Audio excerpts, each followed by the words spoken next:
Salut! Donc voici enfin la vidéo pour parler des revenus 2024. Elle a pris un peu plus de temps à venir, suite à des petits imprévus, mais on est là hein. Alors pour commencer, je vais parler ici uniquement des revenus générés depuis la plateforme YouTube, soit les revenus publicitaires, les dons et les abonnements payants dans mon cas. Il n'y aura donc pas ici les revenus des placements de produits, alors déjà parce que je pense pas avoir le droit de les communiquer, et ensuite car ça me permet de retirer toutes les charges de ma chaîne, à savoir les commissions des agents, la personne qui a monté mes shorts pendant 5 mois, le matériel, les abonnements Adobe et aux bibliothèques d'images et de musique, et d'autres factures d'entreprise, comptables, etc. Mais si vous voulez juste une estimation du montant total de mes sponsors moins mes frais, je dois être aux environs de 3700 € avant impôt. Donc entrons dans le vif du sujet. J'ai débuté YouTube en décembre 2023 et j'ai commencé à toucher des revenus à partir du 11 janvier 2024. Pour des raisons de clarté, on va reprendre mois par mois les vidéos sorties et les revenus. En janvier 2024, j'ai posté 3 vidéos. Théo Malini, The Completionist et Mama Max pour un total de 26 €. Sachant qu'une fois que vous complétez les prérequis pour toucher de l'argent, il faut le temps que YouTube valide le tout et c'est pour ça que le montant semble faible par rapport au reste. De plus, il y a un seuil minimum à atteindre pour recevoir les revenus AdSense et dans mon cas c'est 70 €. Donc je savais que je ne pourrais les toucher que le mois suivant si j'atteignais ce montant. En février, j'ai posté 2 vidéos, Cripshort et les casinos en ligne pour 192 €. À ce moment-là, je devais faire entre 1000 et 20 000 vues dans les premiers jours, donc j'étais satisfaite, sachant que plus je fais de vidéos, plus les gens découvrent la chaîne et regardent les anciens contenus. En mars arrivent les vidéos sur Icegum, Salmenia et Belle Delphine pour un total de 162 €. La baisse peut s'expliquer par la longueur des vidéos et le fait que celle de Belle Delphine a été limitée en monétisation, comme je l'expliquais dans une vidéo précédente. En avril, j'ai sorti une vidéo sur Brent Rivera et une sur Lily Jean, et même si cette dernière s'est fait strike en moins de 24 heures, cela m'a rapporté 170 €. En mai, on est sur 3 vidéos, Jack Doherty, Acacia Kersey, et une vidéo où je parlais des documents du FBI que j'ai finalement passé en non répertorié il y a peu de temps. Tout ça pour un montant de 176 €. Sauf que ce mois-là, c'est aussi celui où j'ai lancé les abonnements payants, à savoir que l'abonnement pour voir mes vidéos en avance est à 3 € et que sur ces 3 €, YouTube me laisse entre 1,60 € et 1,70 €. Donc vous pouvez voir que pendant les 5 premiers mois de la chaîne, je ne dépassais pas les 200 € de revenus avec YouTube. À ce moment-là, je travaillais comme aujourd'hui à 100% sur ma chaîne, tout en cherchant un nouveau travail sur le côté, car c'est bien beau d'avoir droit aux aides parce que vous avez travaillé en entreprise pendant des années, au bout d'un moment, ils viennent frapper à votre porte pour vous dire qu'il serait peut-être temps de retourner bosser. Et autant dire que j'étais dans le flou complet à cette période, entre est-ce que je persiste en pensant que ça va percer, ou bon, t'arrêtes tes conneries et tu te retrouves un travail, parce qu'il faut bien payer les factures. C'est d'ailleurs pour ça qu'en juin, j'exprimais ceci. Je sais que je reçois beaucoup de messages pour me dire que c'est incroyable que je poste aussi souvent et que je devrais me reposer avant tout. Alors je le sais bien, mais entre nous, je préfère tout donner maintenant pour voir si ça marche que de regretter de ne pas m'être donné à 200% parce que j'étais trop fatiguée à ce moment-là. Donc pendant ce fameux mois de juin, je sors 3 vidéos. Caroline Consnar, la partie 2 sur Lily Jean et la première vidéo sur Dad Vegan Teacher.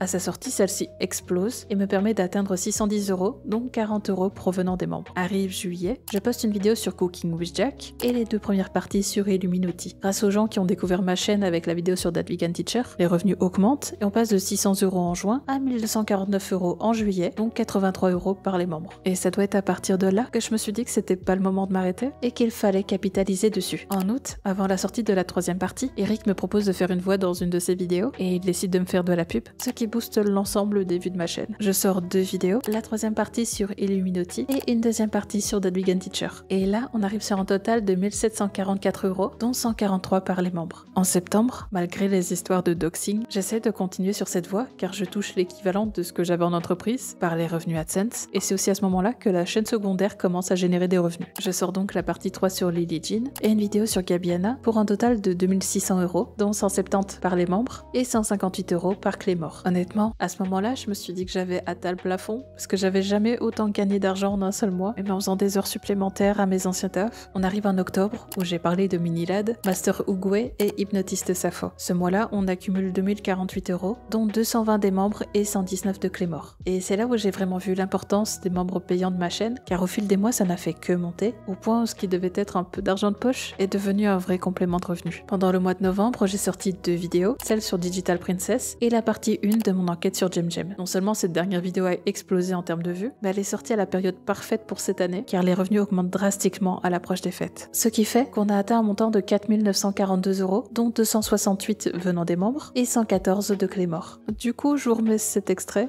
toi, personnellement, si tu passes un mec qui te critique là, la Cléor, tu lui passes tout l'argent que t'as généré en un mois, elle ferme sa gueule. Ce qui est encore plus drôle dans ce contexte, parce que j'ai aussi fait 2 placements de produits ce mois-là. Au mois de décembre, j'ai sorti 2 récapitulatifs des anciens sujets et la partie 2 sur JemJem. On arrive à 4043 €, dont 99 de Clémor et 445 € des membres. Ce qui est normal, vu que les gens attendaient la partie 2 de l'enquête et qu'ils pouvaient l'avoir en avance. Je vais vous éviter le calcul, mais en 2024, mes 2 chaînes ont rapporté environ 18 295 € avant impôt. Je précise bien avant impôt, parce que je déclare bien évidemment mes revenus, et si on ne prend que ce montant et qu'on répartit sur toute l'année, on arrive environ à 1525 € par mois, voire environ 1800 si j'ajoute les sponsors, ce qui est un peu moins de ce que je gagnais en entreprise il y a 2 ans. Et si vous trouvez que ça fait beaucoup, vous en faites pas, l'état belge me l'a fait comprendre. Au cas où ça intéresserait des gens, en fin de vidéo, je vous ferai défiler les vidéos avec les vues et les montants rapportés entre le 1er janvier et le 31 décembre. Si ce genre de récapitulatif vous plaît et que je suis encore là l'année prochaine, je referai un point dessus. Je précise aussi que j'ai fermé mon Ko-fi récemment. Au vu des montants, je préfère que les personnes qui veulent me soutenir prennent un abonnement à la chaîne pour au moins avoir une contrepartie. Et j'ajoute également que je suis désormais affiliée Twitch, donc que je touche des revenus supplémentaires avec les abonnements et les bits.